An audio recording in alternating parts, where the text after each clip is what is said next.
अस्सलाम वालेकुम। प्रोग्राम बयानिया के साथ मैं हूं आलिया शब्बीर। नाज़रीन, हुकूमत की ये ख्वाहिश थी कि नवाज शरीफ साहब को वतन वापस लाया जाए और उनका यहाँ पर दोबारा से एहतसाब का अमल शुरू किया जाए, जो कि इसमें बरतानिया की हुकूमत जो है वो लगता था कि आड़े आ रही है और इसी वजह से वज़ीर आज़म पाकिस्तान का बरतानिया का दौरा भी कहा जाता है कि मुलतवी किया गया। उसके पीछे और भी रीज़न्स हो सकती हैं, लेकिन एक रीज़न ये भी डिस्कस की जाती है। अब मरीम नवाज साहिबा ने इसको हवा दी है इस बात को कि नवाज शरीफ साहब की वापसी अब भी मुमकिन नहीं हो सकती है, जबकि उनको अगर वापस लाना है तो उसके लिए गारंटी दरकार है, उनकी ज़िंदगी का तहफ़्फ़ुज़ चाहिए, उनकी ज़िंदगी का तहफ़्फ़ुज़ चाहिए या कैसे से तहफ़्फ़ुज़ चाहिए।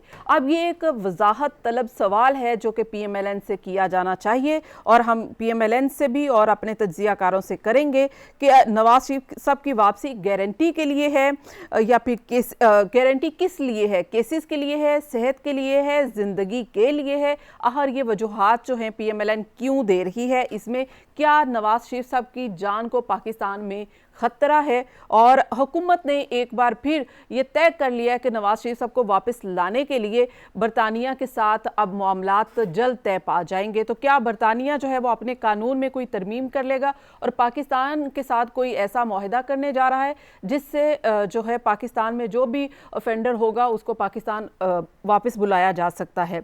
इसके ऊपर बात करेंगे, साथ साथ बात करेंगे जरदारी साहब की पंजाब में एंट्री हुई है, क्या अचीव करना चाह रहे हैं। पाकिस्तान में इस वक्त बजट से लेकर सियासत नेक्स्ट इलेक्शन के लिए की जा रही है, चाहे वो आपने देखा हो कि PDM हो, तमाम सब सियासत नेक्स्ट इलेक्शन की तरफ मूव कर गई है।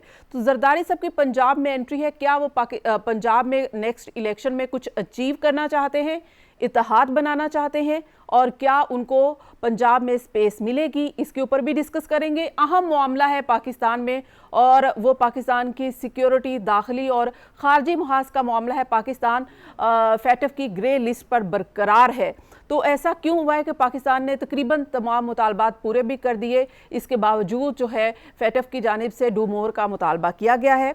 इस पर बात करेंगे। मेरे साथ स्टूडियो में गेस्ट मौजूद हैं। मुजम्मिल सोहरवर्दी साहब एंकर पर्सन हैं, सीनियर एनालिस्ट है। मुजम्मिल साहब बहुत बहुत शुक्रिया स्टूडियो तशरीफ़ आवरी का। हमारे साथ हैं ब्रिगेडियर फ़ारूक हमीद साहब, ब्रिगेडियर साहब डिफेंस एनालिस्ट हैं। ब्रिगेडियर साहब आपका भी शुक्रिया प्रोग्राम में ज्वाइन करने के लिए। सबसे पहले मुजम्मिल साहब आपसे प्रोग्राम का आगाज़ करते हैं और आपने देखा कि नवाज़ शरीफ साहब की पहले कल अपीलें खारिज हुई, उसके बाद नवाज़ शरीफ साहब की पाकिस्तान में आने का मामला आया तो मरीम नवाज़ ने कह दिया कि उनकी जान को ख़तरा हो सकता है, गारंटी दी जाए। तो सबसे पहले ये बताइए कि गारंटी किससे चाहिए।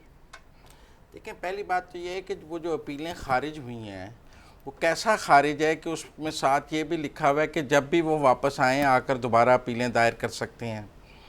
री राइट ऑफ अपील भी तो उन्हें दिया गया है ना उसमें, तो लिहाजा अगर री राइट ऑफ अपील उनका मौजूद है तो फिर अपीलें खारिज कैसे हो गई। और जब भी वो वापस आएंगे, अब तो उनके लिए लिमिटेशन का कानून भी उन्होंने ख़त्म कर दिया कि कितनी मुद्दत में अपील करनी ज़रूरी है। ये कहा जाए कि नवाज शरीफ साहब को अब टाइम मिल गया, हाँ, अदालत ने उनके ऊपर छोड़ दिया है कि वो जब भी वापस आएं आकर अपने खिलाफ फैसलों पर अपील दायर कर सकते हैं। और अदालत ने उन्हें कोई पाबंद भी नहीं किया है कि वो 90 दिन में आएँ, 100 दिन में आएँ, ये अपील इतने दिनों में कर लें। अदालत ने उन्हें खुला टाइम दिया है कि वो जब भी वापस आएँ तो आकर अपील दायर कर सकते हैं और उस अपील को कानून के मुताबिक देखा जाएगा। देखें, मैं यहाँ एक और ये माजी के तनाजुर में बात करना चाहता हूँ। जब नवाज शरीफ साहब सऊदीया गए और उस दौरान उनको कन्विक्ट थे और उस कन्विक्शन के ख़िलाफ़ उन्होंने अपील नहीं की हुई थी और उस वक़्त तो ये था कि कोई कन्विक्ट आदमी इलेक्शन लड़ ही नहीं सकता है और हमें सब लोग ये समझाते थे कि जब नवाज शरीफ वापस आएंगे तो वो तो ताहयात नाअहल हैं क्योंकि कन्विक्ट हैं त्यारा हाईजैक केस में। लेकिन हमने देखा कि जब नवाज शरीफ वापस आए तो उन्हें अदालतों ने रिलीफ दे दिया और वो उस टाइम पे वापस आए जब अदालतें रिलीफ देने के लिए तैयार थीं और उनको जितने साल वो बाहर रहे वो सारा पीरियड कंडोन करके उन्होंने उनकी अपीलों को भी सुन लिया, वो सारी जजमेंट भी सेटिसाइड हो गई त्यारा हाईजैक केस की। तो अगर हम माजी से देखें तो एक वही स्क्रिप्ट लिखा नजर आ रहा है कि अब भी जब वो वापस आएंगे। नवाज शरीफ साहब की सियासत में एंट्री अभी होल्ड की गई है, हो सकती है वापस आ सकते हैं, सियासत में एंटर हो सकते हैं, जो कि कहा जा रहा था कि अब नवाज शरीफ साहब की सियासत दफन हो गई है। देखें ना, जो इस्लामाबाद हाई कोर्ट का फैसला पढ़ के समझ आती है वो तो ये है कि अदालत ने कहा है कि जब भी वो वापस आए आकर अपनी अपीलें दायर कर लें। तो यहाँ तो अदालत कह देती है कि अब उनका राइट ऑफ अपील हम ख़त्म करते हैं, वो चूंकि एब्सकॉन्डर है लिहाजा उनको अपील करने का कोई हक नहीं, सजाएं बहाल करते हैं अपील। जब आपने ये कहा कि वो दोबारा अपील कर सकते हैं तो फिर तो आपने रास्ता दे दिया ना नवाज शरीफ को कि वो जब भी वापस आए, और अदालत ने ये कहा भी नहीं कि वो 15 दिन में आ जाएं, महीने में आ जाएं। सियासत की स्पेस भी मौजूद है, टाइम भी मौजूद है, अब फ्री हैंड है। इससे बेहतरीन फैसला नवाज शरीफ को नहीं मिल सकता था। मतलब ये this was the best he could get, जो बेस्ट ऑप्शन थी वो उन्हें मिल गई। राइट, अब नेक्स्ट आ जाए नवाज शरीफ साहब की वापसी के हवाले से। हुकूमत कोशिश कर रही है कि नवाज शरीफ साहब को वापस लाया जाए, PMLN कह रही है कि पहले उनकी जिंदगी की गारंटी दी जाए। तो ये दोनों जो मामलात हैं किस तरह से हो सकते हैं, क्या हुकूमत कोई गारंटी दे सकती है? ये सवाल ऐसा है कि पहले अंडा या पहले मुर्गी। अब ये आज तक नहीं तय हो सका कि पहले अंडा आया या पहले मुर्गी। तो इसी तरह नवाज शरीफ साहब कब वापस आएंगे और किन गारंटीज पर वापस आएंगे, जिस तरह के वो सऊदी अरब से लंदन और लंदन से जब वापस आए तो किन गारंटीज पर वापस आए और इक़्तिदार के कौन से दरवाजे अपने लिए खोल कर वापस आए, तो अब भी जब नवाज शरीफ वापस आएंगे तो वो किन गारंटीज पर आएंगे और कौन से दरवाजे खोल कर आएंगे, इसका मुस्तकबिल का तो हमें नहीं पता। हम तो माजी से ही ट्रैक कर सकते हैं कि माजी में जब वो बाहर से वापस आए तो उन्होंने कितने दरवाजे खोले हुए थे, और अब जब अगर हिस्ट्री ने खुद को रिपीट किया तो फिर क्या होगा। जी ठीक है, ब्रिगेडियर साहब को शामिल गुफ्तगू करते हैं, क्योंकि आपने ये मामला अब मुर्गी और अंडे तक ले आए। मेरे ख्याल में ब्रिगेडियर साहब इसका फैसला बेहतर कर सकते हैं। ब्रिगेडियर साहब आप बताइए कि ये पहले मुर्गी या पहले अंडा, नवाज शरीफ साहब की गारंटी कि वो वापस आए, पहले गारंटी होगी या पहले नवाज शरीफ साहब वापस आएंगे? बिस्मिल्लाह, बहुत शुक्रिया।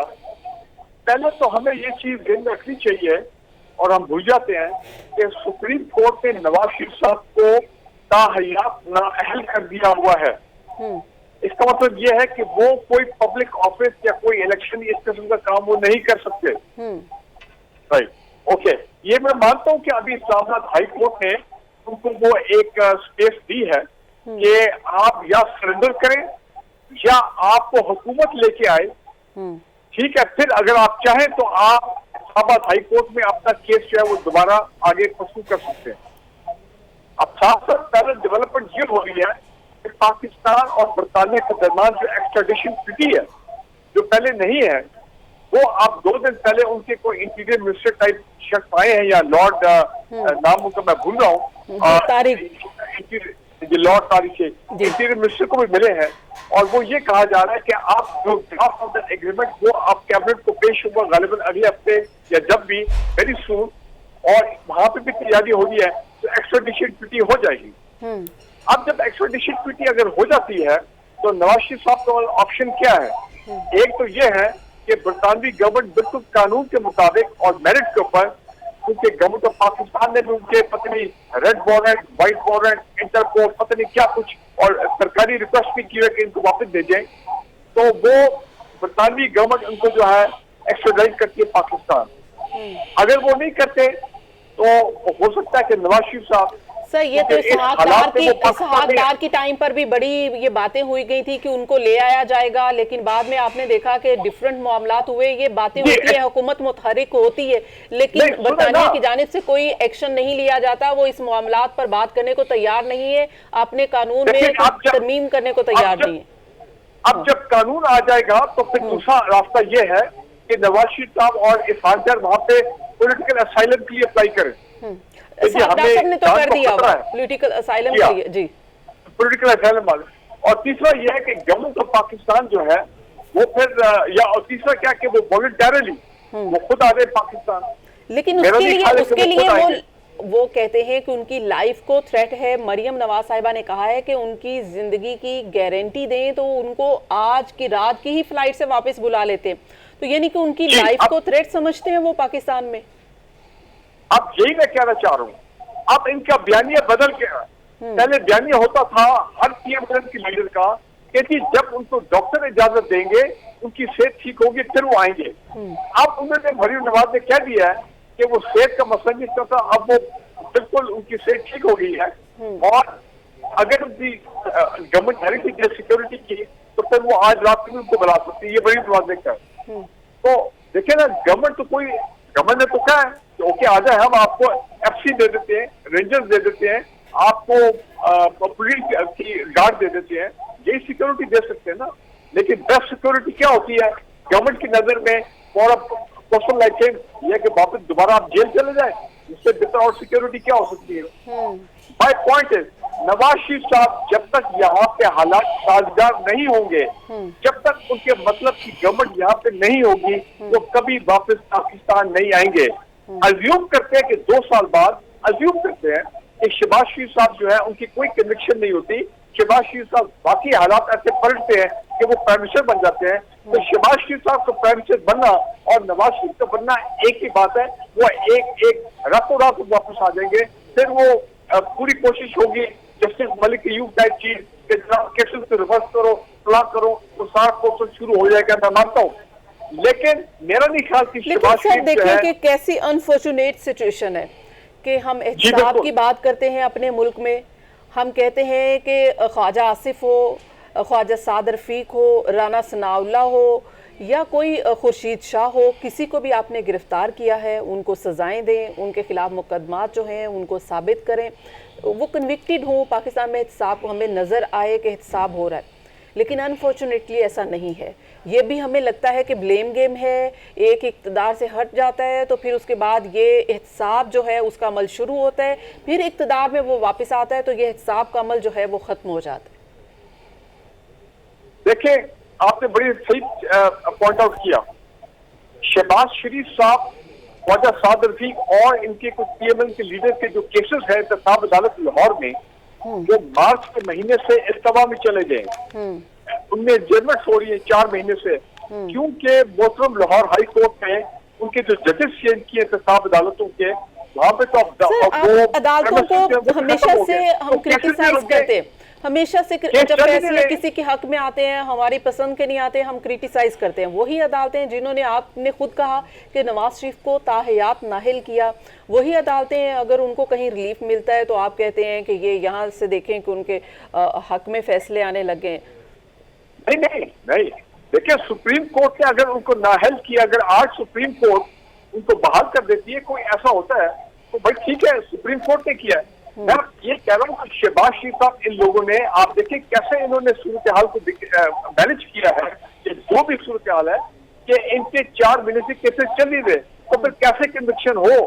आप तो कहते हैं कन्विक्शन नहीं हो रही, भाई कैसे हो सकती है जब अदालत ब्रिगेडियर साहब, ये तो प्रॉब्लम है सारा। ब्रिगेडियर साहब, बात यह है कि 4 महीने से अगर वहाँ जज नहीं है तो इसमें शहबाज शरीफ का कसूर है, उसने जज लगाना है। मेरी बात सुने, अगर इस्लामाबाद हाई कोर्ट ने बियॉन्ड लिमिट्स फैसला करके कहा है कि आप दोबारा जब वापस आएँ अपील कर सकते हैं, तो ये नवाज शरीफ के इख्तियार में था ये फैसला लेना। आप बिटवीन द लाइन स्क्रिप्ट क्यों नहीं पढ़ रहे हैं कि वो जो मूड बदलता मुफाहमत का आपको नहीं महसूस हो रहा कि जब जजेस गायब हो जाएं, तो ये कोई मलक कयूम किसी फ़र्द का नाम नहीं है, अदलिया में एक डिक्शन है। ये आज के जजेस भी मलक कयूम हैं, ये भी उन्हीं इशारों पे बात नहीं कर रहे। अब क्यों नहीं 4 महीने से chief justice Lahore high court जज लगा रहा? कहीं से तो इशारा है ना, इमरान खान ने रोका हुआ है? नहीं, आप कहेंगे नहीं ना किसने रोका हुआ है। इस्लामाबाद हाई कोर्ट का फैसले में नवाज शरीफ को इतना बड़ा रिलीफ कैसे मिला है? किसी को आज तक मिला है कि जब वापस आओगे तुम्हें अपील कर लेना, कोई बात नहीं, बैठो आराम से मौज करो? तो इसलिए आपको क्या नजर आ रहा है और हमको क्या नजर आ रहा है, अंडा किसको नजर आ रहा है और मुर्गी किसको नजर आ रही है, ये जरा गौर से देखें।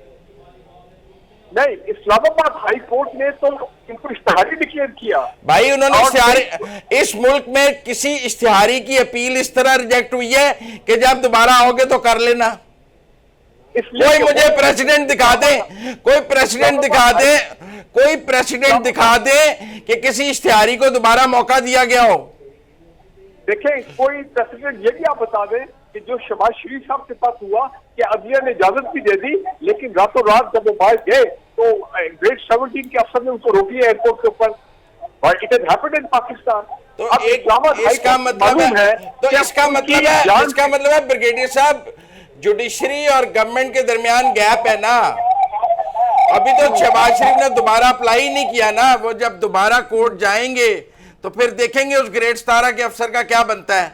देखिए, इस्लामाबाद हाई कोर्ट को मालूम है कि पहले वो गलती कर चुके हैं जब उन्होंने कहा गवर्नमेंट को कि आप इनकी जान की गारंटी देते हैं, अगर कल को इनकी खुदा न खास्ता डेथ हो जाए, वो जान की गारंटी तो कोई नहीं दे सकता। मेरा तो ख्याल है कि हुकूमत को एक JIT बनानी चाहिए ताकि वो जान सके कि नवाज शरीफ के प्लेटलेट्स पर जो डॉक्टर यास्मीन राशिद हर 6 घंटे बाद प्रेस कॉन्फ्रेंस करती थी सर्विसेज हॉस्पिटल के बाहर, जो उन्होंने गवर्नमेंट ने हाई पावर्ड बोर्ड बनाया हुआ था सीनियर डॉक्टर्स का, और जो टेस्ट करती थी गवर्नमेंट अपनी लैब में, वो अगर नवाज शरीफ फ्रॉड करके गया है तो उस फ्रॉड में डॉक्टर यास्मीन राशिद, हुकूमत पंजाब के तमाम अहलकार और सारी हुकूमत मुलव्वस थी उस फ्रॉड में, क्योंकि वो नवाज शरीफ उस वक्त सरकारी तहवील में था, कैदी था, और एक कैदी को जिस तरह फ्रॉड से भगाया गया है, इसका पर्चा तो डॉक्टर यास्मीन राशिद पे होना चाहिए। सवाल बनता है, इसके ऊपर राय लेंगे ब्रिगेडियर, लेकिन प्रोग्राम में शामिल करनी है एक ब्रेक के बाद। Keep watching.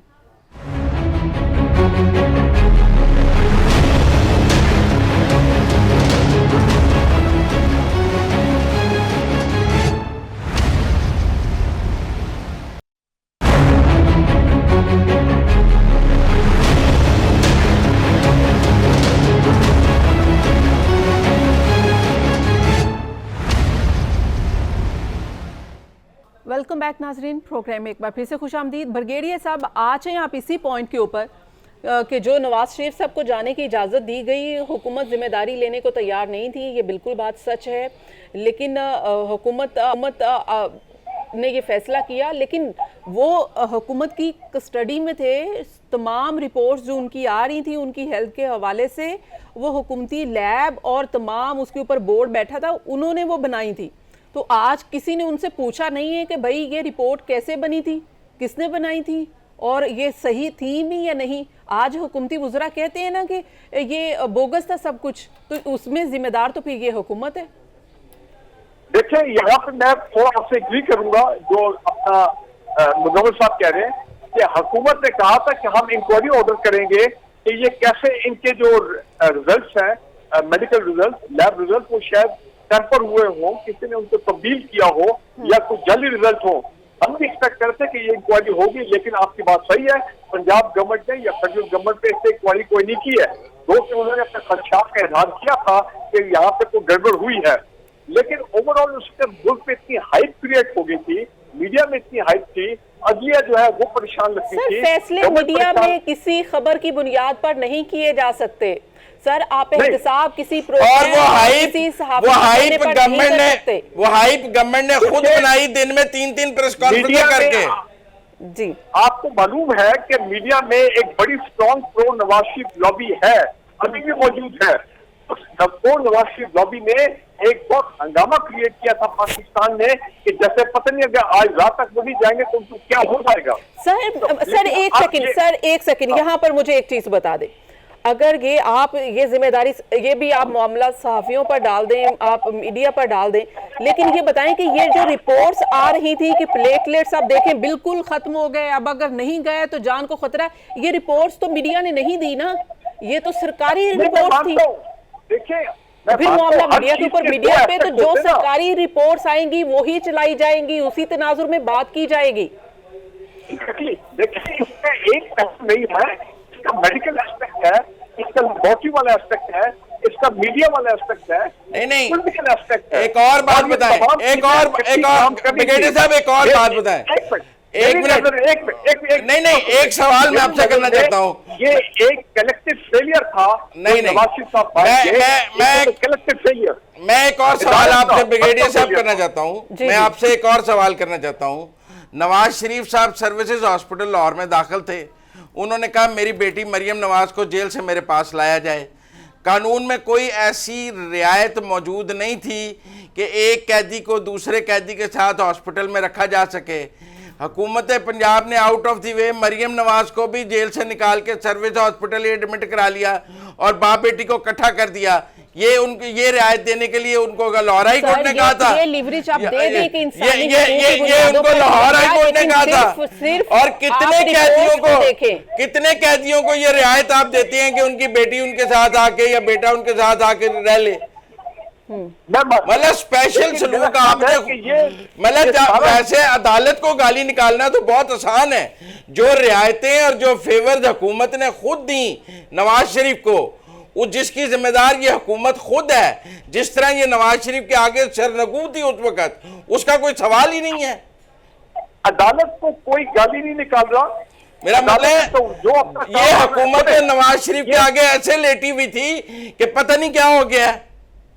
मरियम नवाज सादा को जो लाया गया था वो प्योरली इंसानी हमदर्दी पे था। कानून में कोई गुंजाइश है उसकी? फिर नवाज शरीफ साहब एक दिन अस्पताल में रहे एक्स्ट्रा कि जब तक मेरी बेटी की जमानत नहीं होगी मैं यहां से नहीं जाऊंगा।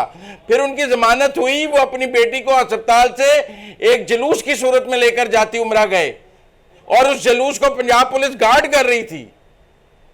देखिए आपकी वो बात सुनिए, एक हाई प्रोफाइल मुल्जिम है। मेरा मतलब जाने दे ब्रिगेडियर साहब, जाने दे, जाने ना जाने, कुल्ली ना जाने। अच्छा ब्रिगेडियर साहब बात कर रहे हैं, डेथ हो जाती है, उनकी डेथ हो जाती है तो कौन जिम्मेदार होगा? फिर छोड़े आप, ब्लेम जो है फिर पंजाब गवर्नमेंट पे आएगा, गवर्नमेंट पर आएगा। जनाब इनकी हालत खराब थी, फिर इन्होंने बेटी तक को नहीं जाने दिया, तो वो तो फिर एक और ह्यूमन राइट्स वाला फिर ब्रिगेडियर साहब नवाज शरीफ अपनी मर्जी से जेल जाता है, अपनी मर्जी से जेल से बाहर आता है, अपनी मर्जी से लंदन गया है, अपनी मर्जी से लंदन से वापस आएगा। ना उसमें पहले हुकूमत का कोई अमल दखल था, ना अब हुकूमत का कोई अमल दखल होगा। किसका अमल दखल था? सुन ले ये बात, नहीं किसका अमल दखल था? क्या नवाज शरीफ साहब की जो सारी प्रॉपर्टीज है, जो आपका एक पहले हो चुका है ऑप्शन, अब कोर्ट के हुक्म पे बाकी प्रॉपर्टीज इनकी ऑप्शन हुई है पाकिस्तान में, क्या नवाज शरीफ रुकवा लेंगे उसको? मैंने मुशर्रफ के दौर में नवाज शरीफ के घर को ओल्ड होम बना देखा है। सरकार की तहवील में था, सोशल सिक्योरिटी डिपार्टमेंट ने उसको ओल्ड होम बनाया हुआ था। वहां बुजुर्ग रहते थे लावारिस। जिस दिन नवाज शरीफ ने लैंड करना था उस दिन वो ओल्ड होम वहां से रातों रात गायब किया गया और नवाज शरीफ को कब्जे वापस दिए मुशर्रफ ने एक एक चीज के। इस बात का भी माजी गवाह है कि जब वो वापस आता है तो अपनी हर चीज वापस ले लेता है। चले हालात और मेरे हालात बदलते हैं पाकिस्तान में, देखेंगे हाल है, देखेंगे हम भी यही हैं और आप भी यही हैं, देखेंगे। ठीक है, नहीं आएंगे कर लेने दो मुज़म्मिल साहब जी। पीएमएलएन की गवर्नमेंट नहीं होगी, वो पाकिस्तान वापस नहीं आएंगे जब तक हालात उनकी मर्जी के मुताबिक नहीं होंगे। यही तो बात कर रहे हैं, यही तो बात मुज़म्मिल साहब भी कर रहे हैं। मेडिकल इशू वो मामला तो खत्म हो गया, ये तो बात क्लियर होगी अब। मैं ये मानता हूँ वो कभी बीमार थे ही नहीं, वो अपनी मर्जी से गए हैं, वो अपनी मर्जी से आएंगे, वो बीमार थे ही नहीं। सर मैं तो वो रिपोर्ट्स कह रही हूँ कि वो लैब रिपोर्ट्स बताइए, वो लैब रिपोर्ट्स बताइए कि वो फिर गलत किसने बनाई? फेक थी। अगर आप कहते हैं वो बीमार नहीं थे तो ये सारा फ्रॉड था, एक धोखा था जो कि ऑर्केस्ट्रेट किया था पीएमएलएन ने, इनकी टॉप गवर्नमेंट ऑफ पंजाब ने, ये सारा हुकूमत पाकिस्तान ने और हुकूमत पंजाब ने ये फ्रॉड किया था उनको भेजने के लिए। ये फ्रॉड हुकूमत ने किया है। अच्छा चले इसको लेट्स मूव फॉरवर्ड। क्या अब क्या हो सकता है? मुज़म्मिल से मुझे ये बताइएगा कि क्या अब क्या जिस तरह से ये कहा जा रहा है कि अब हुकूमत ये कोशिश कर रही है कि बरतानिया के साथ कोई ऐसा एग्रीमेंट कर ले कि जहां से वो नवाज शरीफ साहब को पाकिस्तान वापस बुला सके, तो आपको लगता है कि क्योंकि अब इलेक्शन आने वाला है, क्योंकि पीटीआई को सियासी तौर पर नुकसान हुआ था, नवाज शरीफ साहब को भेज के उनके हिसाब के नारे को नुकसान पहुंचा था, अब वो ये बयानियां अपना रहे हैं, होना कुछ नहीं है बरतानिया के साथ उनकी कोई जिस तरह से कोई एग्रीमेंट करने का सोच रहे हैं, होना कुछ नहीं है, ये सिर्फ सियासी तौर पर गेनिंग के लिए सब कुछ कर रहे हैं? ये आपको लगता है कि ऐसा हो भी सकता है? देखिए मैं समझता हूँ कि मौजूदा हुकूमत जो है ना, ये आलमी तौर पर बहुत सियासी तन्हाई का शिकार है। देखें, रो रो के ये हुकूमत ऐलान कर रही है कि जो बाइडेन हमारे से बात नहीं करता, अगर वो हमसे बात नहीं करता तो फिर हम भी बात नहीं करेंगे। भाई वो जब से सदर बना है उसने इमरान खान को फ़ोन नहीं किया। और ये लंदन वाले की भी कहानी सबके सामने आ गई है कि उसमें उन्होंने कहा आप लॉर्ड्स में अकेले मैच देखेंगे, बोरिस जॉनसन आपके साथ नहीं होगा। एक 20 मिनट का कॉल ऑन है जिसके साथ कोई जॉइंट प्रेस कॉन्फ्रेंस नहीं है, कोई डिनर नहीं है, कोई टॉक्स नहीं है, और आप चलते बनेंगे, अपनी मर्जी से बात करें। इन्होंने जाना कैंसिल कर दिया, उन्होंने परवाह ही नहीं की। यूरोपियन यूनियन में देख लें, 681 वोटों के साथ पाकिस्तान के खिलाफ करारदाद पास हो गई है। इतनी बड़ी करारदाद कभी यूरोपियन पार्लियामेंट में किसी मुल्क के खिलाफ पास नहीं हुई है। हम किसकी बात कर रहे हैं? कौन सी खारजा पॉलिसी, कौन सी डिप्लोमेसी? आज ग्रे लिस्ट में हम बरकरार रह गए हैं सारा कुछ करके। बात करते हैं तो यहाँ हमने हाफिज सईद साहब को 200 साल कैद दे दी है, फिर भी ग्रे लिस्ट से नहीं निकल पा रहे हैं। तो क्या बात करनी इस मुल्क, इस हुकूमत की डिप्लोमेसी की? ये सियासी स्टंट है जो इस वक्त, ये सिर्फ सियासी स्टंट है। दुनिया में इस हुकूमत से कोई बात करने को तैयार नहीं है। एक तन्हाई का शिकार है इमरान खान की हुकूमत। ना अमेरिका उससे बात कर रहा है, ना बरतानिया उससे बात कर रहा है, ना यूरोप उससे बात कर रहा है। तो मेरा मतलब है जब आपसे कोई बात ही नहीं कर रहा तो आप कह रहे हैं हम ये कर लेंगे, वो कर लेंगे। राइट, वन लाइनर ब्रिगेडियर साहब आप भी फरमा दीजिएगा कि ये क्या मुमकिन है कि हुकूमत कामयाब हो जाएगी नवाज शरीफ साहब को अब वापस लाने में? देखिए, अगर ब्रिटिश इंटेलिजेंस जो है, एस्टैब्लिशमेंट जो है, मुझे खास कर जाती तौर पर बड़ा शक है कि जिस तरह अल्ताफ हुसैन को उन्होंने पाल के रखा हुआ, प्रोटेक्ट करके रखा, और आज तक पाकिस्तान की हुकूमत नहीं ला सकी है, नहीं ला सकी। मेरा ख्याल है कि पाकिस्तानी हुकूमत जो है, अब ये मामला जो है ग्लोबल हो गया ना। अब ग्लोबल ये आप ये भी समझें कि ये पाकिस्तान के 3 बार वजीर आजम रहे नवाज शरीफ, सियासी तौर पर एक सियासी बड़ी जमात के लीडर हैं, इस वक्त ऑपोजिशन जमात है, और इसके अलावा भी कि वो सियासत में मुतहरिक भी है, लेकिन उनके ऊपर उस तरह से क्रिमिनल केसेस नहीं है और मुल्क के खिलाफ गद्दारी के नहीं है जिस तरह से अल्ताफ हुसैन के खिलाफ है, लेकिन आप उसको भी नहीं ला सके। सही है, लेकिन अल्ताफ हुसैन के मुकाबले में नवाज शरीफ तो ये है कि सारी इनकी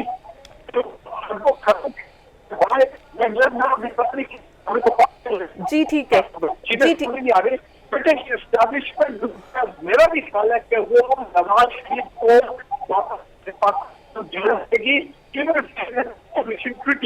मैं ये समझता हूँ। जी ठीक है जी, एक शामिल कर लेंगे प्रोग्राम में। तो ब्रिगेडियर साहब के बकौल के नवाज शरीफ साहब की वापसी मुमकिन हो सकती है, हुकूमत इसके ऊपर कोशिश कर रही है, और अगर मुआहदा हो जाता है तो वापस आएंगे। लेकिन मुजम्मिल साहब की राय अपनी है, वो ये कहते हैं कि मुमकिन नहीं है। नवाज शरीफ खुद गए थे, खुद वापस आएंगे, जब माहौल होगा उनके लिए साजगार तब वापस आएंगे। ब्रेक शामिल करेंगे, ब्रेक के बाद जब हम वापस आएंगे जरदारी साहब के पंजाब में डेरे की बात करेंगे, क्या गेन करना चाह रहे हैं। ब्रेक के बाद कीप वॉचिंग।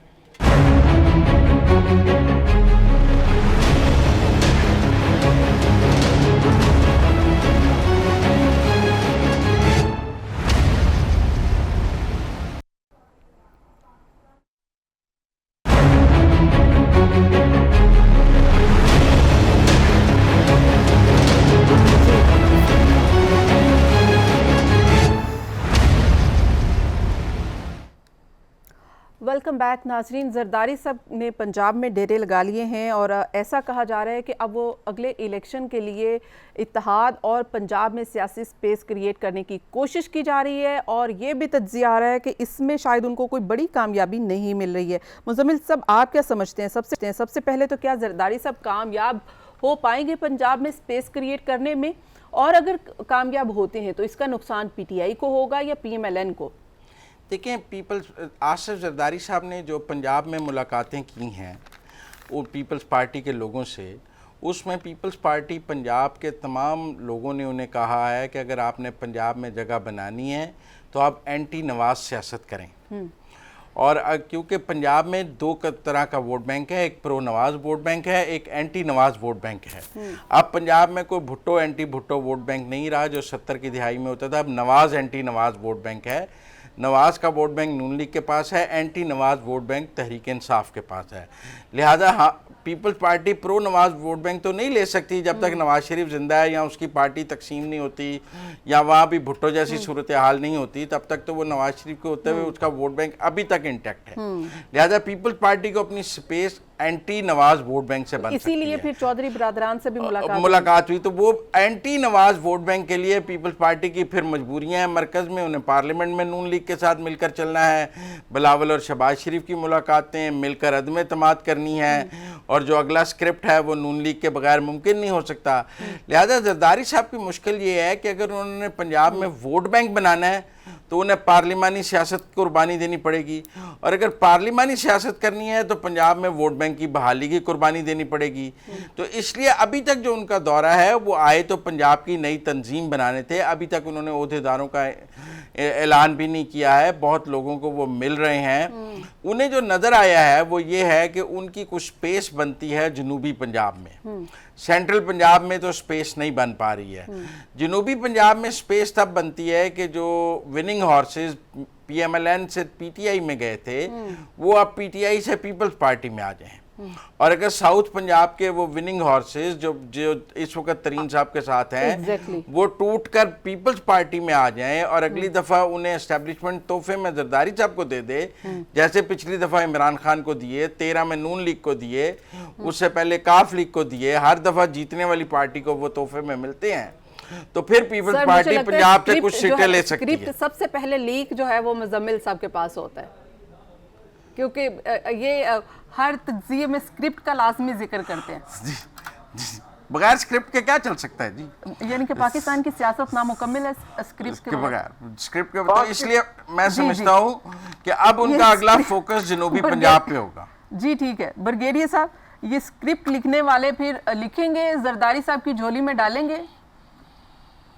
स्क्रिप्ट का तो मुझे पता नहीं है, लेकिन ग्राउंड रियलिटी को मैं थोड़ा बहुत देख रहा हूँ कि जरदारी साहब का कोई ब्रेक थ्रू नहीं हो सकता पंजाब में, क्योंकि जो लोगों ने देखा उनकी सिंध की मिस गवर्नेंस, जो 13-14 साल से हम उनको continuously peoples party in power in Sindh देख रहे हैं, वहां पे जो सिंध का बेड़ा गर्क हुआ है, मॉडल ऑफ मिस गवर्नेंस बन गया है, करप्शन का गढ़ बन गया है, और मेरा नहीं ख्याल है कि लोग अब इंथुजियास्टिक हैं पीपल्स पार्टी के बारे में, और खासकर वो पीपल्स पार्टी जो कि जरदारी फैमिली के पास है। राइट आपको नहीं लग रहा? ठीक है, क्योंकि ये लास्ट ब्रेक है तो मुझे फैटफ के बारे में भी बात करनी है। पाकिस्तान ग्रे लिस्ट में अभी तक बरकरार है, तो मुजम्मिल साहब आप इसके ऊपर अपना एनालिसिस दीजिएगा कि क्या वजह है कि पाकिस्तान में मुतालबात भी पूरे किए, अब डू मोर के साथ ग्रे लिस्ट में भी रखा, आखिर क्यों? डिप्लोमेटिक फेलियर है। मेरा ख्याल है कि अब जो एक वक्त था हमने उनकी 96% चीज़ें पूरी कर दी हैं, और ऐसा नहीं होता कि एक हुकूमत एक मुल्क इतनी कंप्लायंस कर रहा हो और आप फिर भी उसको ग्रे लिस्ट में रखें। मेरे ख्याल में अब डिप्लोमेटिक फेलियर है। जो दुनिया फैटफ को कंट्रोल करती है, जिसमें अमेरिका है, बरतानिया है, यूरोप है, कि देखें आपके प्राइम मिनिस्टर ने अमेरिका को ना कर दी है, जिसका नतीजा आज ये निकला है। और ये भी तो कहा जा रहा है ना कि जब से अमेरिकी सदर आए हैं उन्होंने इमरान खान से बात करना मुनासिब नहीं समझी है।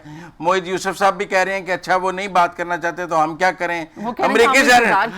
अमेरिकी सेनेटर भी कह रहे हैं कि जो बाइडेन अगर इमरान खान से बात नहीं करना चाहता, बोरिस जॉनसन इमरान खान से बात नहीं करना चाहता, अगर यूरोप पूरा इमरान खान से बात नहीं करना चाहता, हालांकि इमरान खान मगरिब को मगरिब से ज्यादा जानते हैं, लेकिन पूरा मगरिब उनके साथ बात नहीं करना चाहता, तो हम क्या कर सकते हैं? फिर फैटफ की ग्रे लिस्ट में तो रहना पड़ेगा। जी ब्रिगेडियर साहब, आपको क्या लगता है कि ये हमारा डिप्लोमेटिक फेलियर है कि हम ग्रे लिस्ट में? नहीं, नॉट एट ऑल। आप मेरे प्रोग्राम देख लें पिछले 2 साल के, मैंने हर प्रोग्राम में कहा था कि पाकिस्तान को कभी ग्रे लिस्ट से नहीं निकालेंगे, ग्रे लिस्ट से नहीं निकालेंगे, क्योंकि मकसद इनका वो नहीं है जो कि ये दहशतगर्दी और ये टेरर फाइनेंसिंग और ये तमाम चीजें, ठीक है वो तो हम खुद भी कर रहे हैं, नेशनल एक्शन प्लान और ये, लेकिन सर डू मोर किया गया है, वो क्या मुतालबात है जो मानेंगे? कहा गया क्या मुतालबात किए गए? देखें जो डू मोर उन्होंने क्या वो एग्जैक्टली पॉइंट तो भी मैंने नहीं आया, वो तो शाम को भी पता लगा कि उन्होंने क्या 6 और पॉइंट उन्होंने दे दिए हैं। तो वो ये तलवार तो FATF के आप पे रखेंगे, आप उन्होंने क्या अगला रिव्यू होगा जून 2022 में। तो मेरा ख्याल है पाकिस्तान को उनको जवाब देना चाहिए। आप अगर इस तरह हमारे साथ नाइंसाफी करेंगे, बदमाशी करेंगे, गो टू हेल, ये पाकिस्तान के जवाब उनको होना चाहिए। ये प्राइम मिनिस्टर इमरान खान ने जो एक असूली मौक़िफ़ जो अपनाया है विद रिस्पेक्ट टू ये अमेरिकन के मिलिट्री बेसेस ना देना और उनकी जंग को दोबारा फैसिलिटेट ना करना और किसी और की जंग में शामिल न होना, ये पाकिस्तान के अवाम की जो है वो रिफ्लेक्शन है उनकी अपना जो लोग चाहते हैं। लोग तंग आ गए कि भाई अब बस बहुत सर हमेशा से हमें यही कहा गया है कि ये अवाम की ख्वाहिश है, अवाम ये नहीं चाहते हैं। हम तो ये कहते हैं कि मुल्क के मुफाद में जब पॉलिसी बनाए, जब हमने बेसिस दी थी, जब हमने बेसिस दी थी तब अवाम चाहते थे कि बेसिस दी जाए, जब हमने उनको की थी तो तब अवाम चाहते थे। मुशर्रफ ने तो अवाम से पूछ कर दी थी। और सही है, ये आपकी बात सही है। और जब जाओलाक ने किया था तो अवाम से पूछ कर किया था, ब्लंडर किया था और हमने वो जंग उनको शमसी बेस किया था। इतने ज्यादा झंडा क्या हो सकता है, बट मिलिट्री अनफॉर्चुनेटली तो द मिलिट्री रूलर। अब पाकिस्तान का हालात बदलने नाउ है डेमोक्रेटिक इलेक्टेड गवर्नमेंट।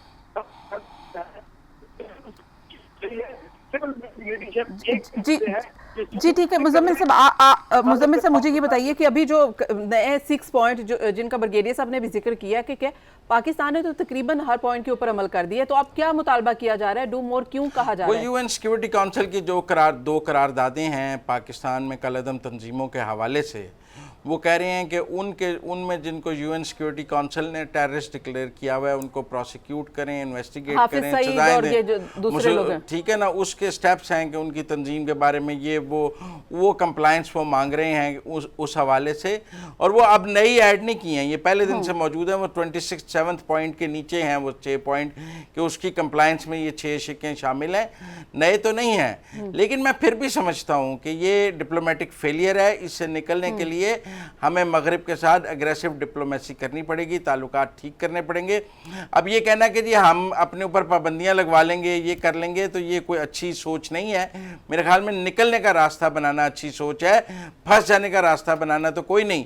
और अगर आप पार्लियामेंट में ले आए अमेरिका को बेसिस देने का मामला, नवाज शरीफ यमन में सऊदी अरब को फौजें देनी थी या नहीं देनी थी, वो मामला पार्लियामेंट में ले आए थे, सब ने राय दे दी थी। आज ये क्यों छुपा के बात कर रहे हैं? ये भी पार्लियामेंट में ले आए, ये पार्लियामेंट में नहीं ला रहे ना, क्योंकि दाल में कुछ काला है, कुछ देना है कुछ नहीं देना है, कुछ होल्ड किया है कुछ करना है। अगर वो उस वक्त पार्लियामेंट में ने फैसला किया था फौज ना देने का सऊदी अरब को, तो आज भी पार्लियामेंट को करने दें। आज तो ना इन कैमरा इजलास बुलाते हैं ना पार्लियामेंट में लेके आते हैं, खुफिया चल रहा है सब। जी ब्रिगेडियर साहब, जी सर प्रोग्राम का वक्त खत्म हो गया। मुजम्मिल साहब बहुत बहुत शुक्रिया, ब्रिगेडियर साहब आपका भी शुक्रिया। नाज़रीन, नवाज शरीफ साहब की वापसी कब होगी ये तो एक मुअम्मा है। यकीनन इसका फैसला या तो फिर नवाज शरीफ साहब ने करना है या हुकूमत जो कर सकती है वो करेगी, ये आने वाला वक्त बताएगा। और FATF से पाकिस्तान का नाम ग्रे लिस्ट से निकलेगा और पाकिस्तान जो है वो वाइट लिस्ट में कब आएगा, इसका भी कौम को इंतज़ार है। आज के प्रोग्राम का वक्त खत्म हो गया, मुझे दीजिए इजाज़त, अल्लाह हाफिज़।